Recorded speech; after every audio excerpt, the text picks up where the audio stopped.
Hello and welcome to the study. Science की series में हम पढ़ रहे हैं फिजिक्स, और फिजिक्स के कुछ वीडियोस में हमने इसके कुछ टॉपिक्स को भी कवर किया है। लास्ट वीडियोस में हमने कुछ स्पेशल टॉपिक्स जैसे ग्रेविटेशनल फोर्स के कुछ 3 वीडियोस में हमने इसको कंप्लीट किया है, और आगे हम देखने वाले हैं और भी इसके कुछ टॉपिक्स को। ठीक है, तो आज की जो हमारी क्लास है वह है संतुलन पर। और संतुलन यहाँ पर 3 प्रकार के होते हैं। तो संतुलन को पढ़ने से पहले हम इसे प्रकार में देखेंगे कि ये कितने प्रकार का होता है। तो संतुलन जनरली 3 प्रकार का होता है। एक होता है स्टेबल, दूसरा अनस्टेबल, और तीसरा होता है न्यूट्रल। जो स्टेबल होता है इसे हम स्थायी भी बोल देंगे, स्थायी संतुलन। अनस्टेबल को हम बोल देंगे अस्थायी संतुलन, और न्यूट्रल को हम बोलेंगे उदासीन संतुलन। तो 3 प्रकार के यहाँ पर संतुलन हमारे पास देखने को मिलते हैं। ठीक है, तीनों की अलग अलग एक खास बात होती है, और इन्हीं तीनों को हम आगे इनकी परिभाषा तथा इनके कुछ एग्जाम्पल के जरिए समझेंगे। ठीक है, तो पहले हम देख रहे हैं स्थायी संतुलन। स्थायी संतुलन किसी वस्तु की एक खास अवस्था होती है। किसी वस्तु को संतुलन अवस्था में थोड़ा सा आप विस्थापित कर दें। ठीक है, जैसे मान लीजिए कि कोई वस्तु रखी हुई है, ये कोन रखा हुआ है, ये संतुलन अवस्था में फिलहाल रखा हुआ है। ठीक है, और संतुलन अवस्था में इस वस्तु को आप थोड़ा सा विस्थापित कर दें, यानी कि कुछ इस टाइप से आप विस्थापित कर दें। ठीक है, आप खींच के रखें इसको यहाँ तक और फिर छोड़ दें। तो छोड़ने के बाद में आप देखेंगे कि ये जो कोन है वापस अपनी पूर्व अवस्था में आ जाएगा। ठीक है, तो इस प्रकार के संतुलन को हम बोलते हैं स्थायी संतुलन। ठीक है, तो इसकी हम परिभाषा लिखेंगे या इसकी थोड़ी सी डीलिंग लिखेंगे। डीलिंग ये कहती है कि किसी वस्तु को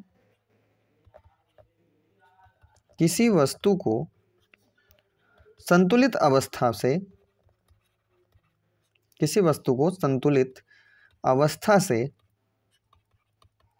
थोड़ा विस्थापित किया जाए और वह फोर्स हटाने पर अपनी पूर्व अवस्था में आ जाए।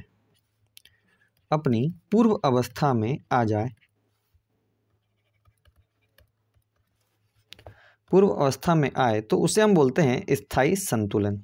तो इसी को बोला जाता है स्थायी संतुलन। ठीक है, तो स्थायी संतुलन यहाँ पर हम देख रहे हैं कि किसी वस्तु को आप संतुलित अवस्था से थोड़ा विस्थापित कर दें, और विस्थापित करने के बाद में वह अपनी पूर्व अवस्था में वापस आ जाए। तो इस प्रकार के संतुलन को हम बोलते हैं स्थायी संतुलन। ठीक है, और संतुलन के लिए आवश्यक बात यह होती है कि उसके आधार से जो रेखा गुजर रही है वो उसके सेंटर ऑफ मास से भी होकर गुजरेगी। ठीक है, तो ये हम कंडीशन बाद में समझेंगे। फिलहाल तो हम देख रहे हैं कि संतुलन 3 प्रकार का होता है। पहला संतुलन ये होता है स्थायी संतुलन। इसके अनुसार किसी वस्तु पर आप थोड़ा सा बल लगाकर इसकी स्थिति को परिवर्तित करें और बल को हटा दें यहाँ से, तो वह अपनी पूर्व अवस्था में आ जाए। तो इस प्रकार के संतुलन को हम बोलते हैं स्थायी संतुलन। ठीक है, दूसरा प्रकार होता है अस्थायी संतुलन।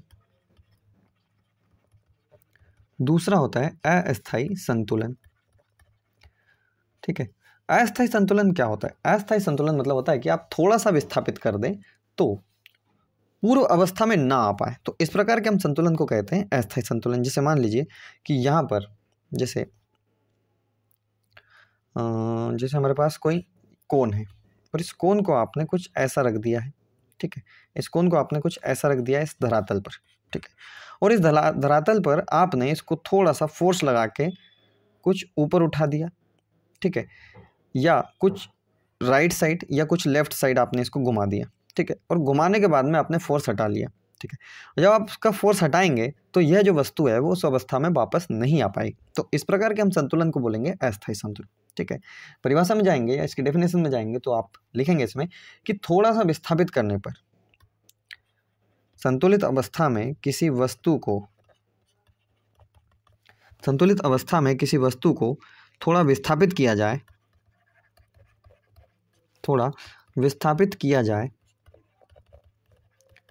तो वह अपनी पूर्व अवस्था में नहीं आती है।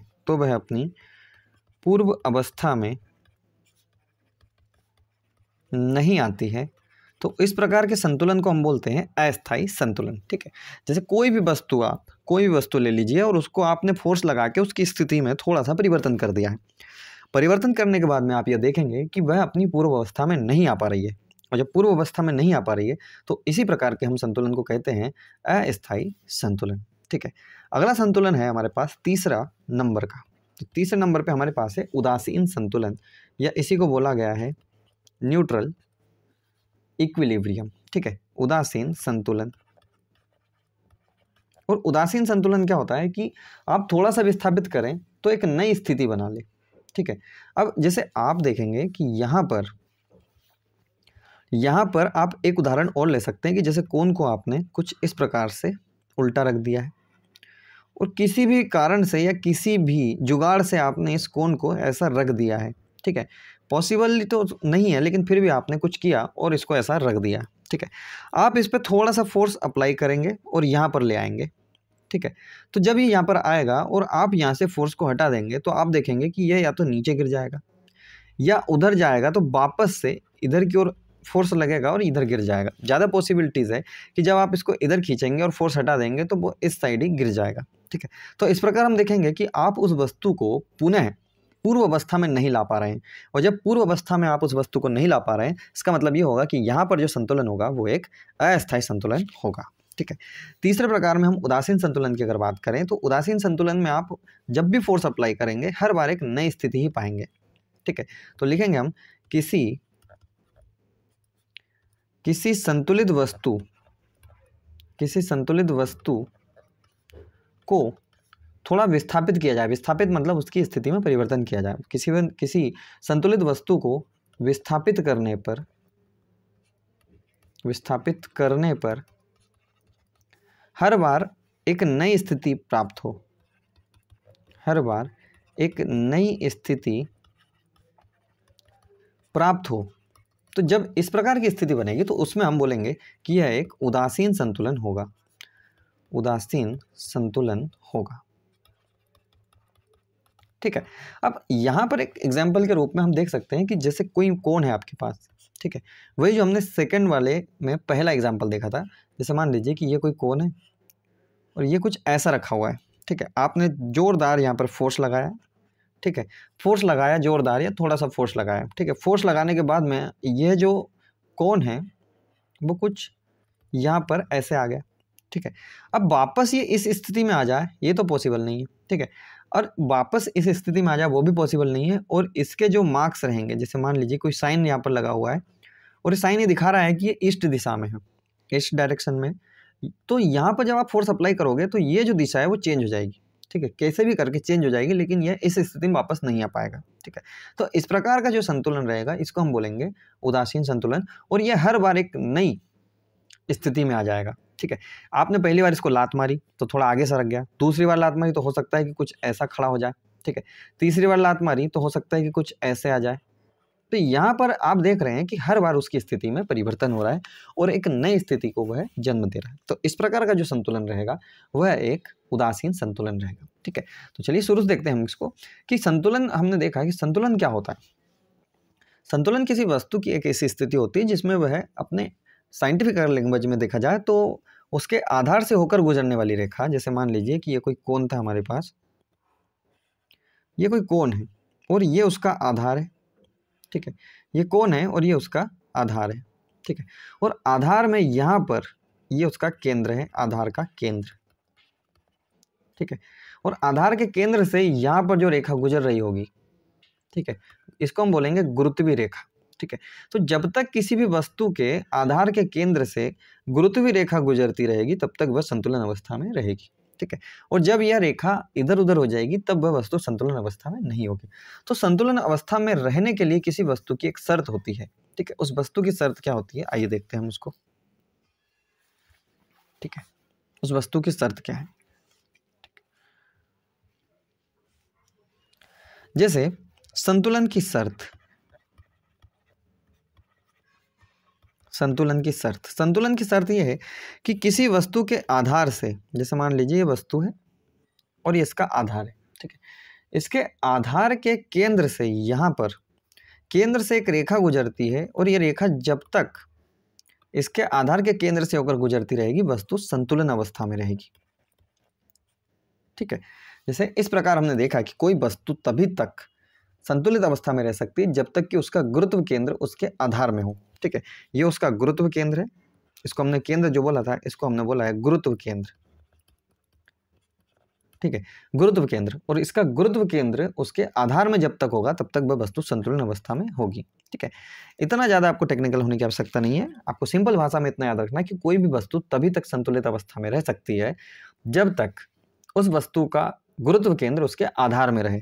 ठीक है, क्योंकि जब तक उस वस्तु का गुरुत्व केंद्र आधार में रहेगा तब तक गुरुत्वीय रेखा उसके केंद्र से होकर गुजरती रहेगी। ठीक है, तभी तक यह वस्तु संतुलित अवस्था में रहेगी। और यह बहुत बार अधिकतर क्वेश्चन ये एग्जाम में पूछा गया है कि कोई वस्तु संतुलित अवस्था में कब तक रह सकती है। ठीक है, तो आपको याद रखना है कि जब भी कोई इस प्रकार का एक सवाल पूछा जाएगा तो आपके पास ये आंसर रहेगा कि संतुलित अवस्था में रहने के लिए वस्तु में यह जरूरी है कि उसका जो केंद्र है, गुरुत्व केंद्र, वो उसके आधार में रहे। ठीक है, तभी वह वस्तु संतुलित अवस्था में रह सकती है। ठीक है, इसके कुछ एग्जाम्पल भी हैं। जैसे एग्जाम्पल में आपने देखा कि बूढ़ा व्यक्ति हमेशा झुक कर चलता है। ठीक है, बूढ़ा व्यक्ति थोड़ा झुक कर चलता है, झुक कर चलता है।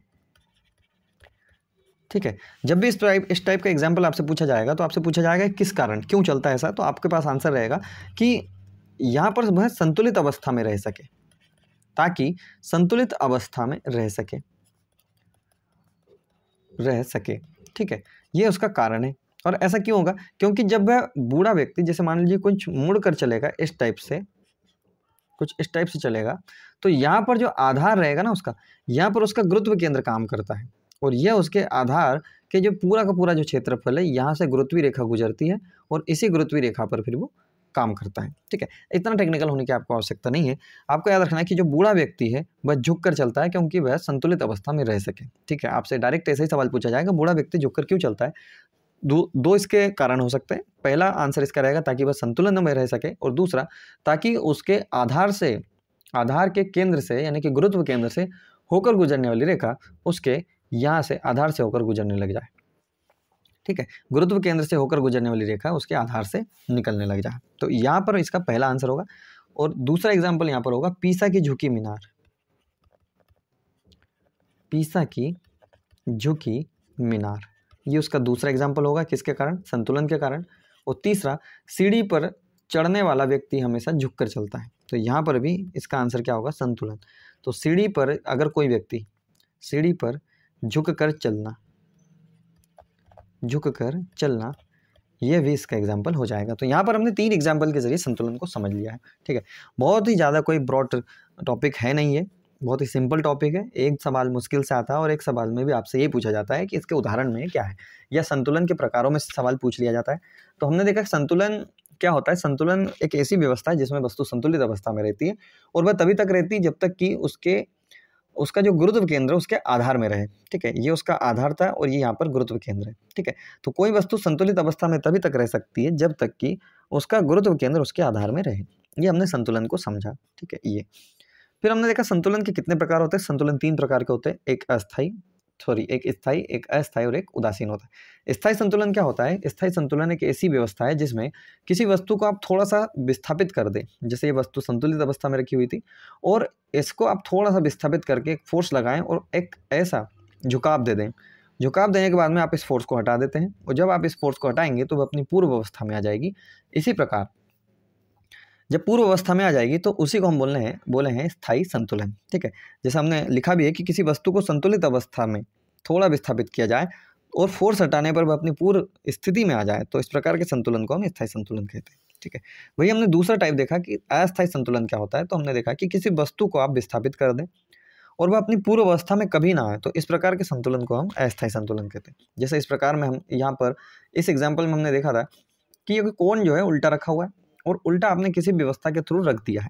ठीक है, रख तो दिया है आपने, अब इसको थोड़ा सा आप फोर्स लगा के आप थोड़ा सा विस्थापित कर दें, तो यहाँ पर आप देखेंगे कि ये जो कोन है वो इस स्थिति में वापस नीचे गिर जाएगा। ठीक है, और पूर्व अवस्था में कभी नहीं आ पाएगा। ठीक है, पॉसिबल ही नहीं है कि आप इसको थोड़ा सा नीचे झुकाएं और वो वापस अपनी पूर्व अवस्था में आ जाए। एक स्प्रिंग लगा हो तो बात अलग है, लेकिन यहाँ पर स्प्रिंग की कोई बात नहीं की जा रही है।